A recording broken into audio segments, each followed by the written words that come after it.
بسم الله الرحمن الرحيم والفجر وليال عشر والشفع والوتر والليل إذا يسر هل في ذلك قسم لذي حجر ألم تر كيف فعل ربك بعاد إرم ذات العماد التي لم يخلق مثلها في البلاد وثمود الذين جابوا الصخر بالواد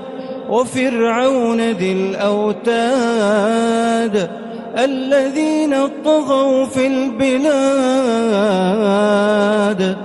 فأكثروا فيها الفساد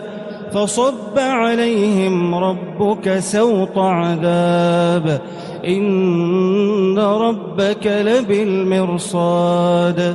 فأما الإنسان إذا ما ابتلاه ربه فأكرمه ونعمه فيقول ربي أكرمن وأما إذا ما ابتلاه فقدر عليه رزقه فيقول ربي أهانن كلا بل لا تكرمون اليتيم ولا تحاضون على طعام المسكين وتأكلون التراث أكلا لما وتحبون المال حبا جما كلا إذا دكت الأرض دكا دكا وجاء ربك والملك صفا صفا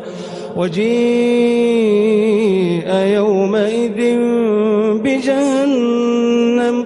يومئذ يتذكر الإنسان وأنى له الذكرى يقول يا ليتني قدمت لحياتي فيومئذ لا يعذب عذابه أحد ولا يوثق وثاقه أحد يا أيتها النفس المطمئنة ارجعي إلى ربك راضية مرضية فادخلي في عبادي وادخلي جنتي.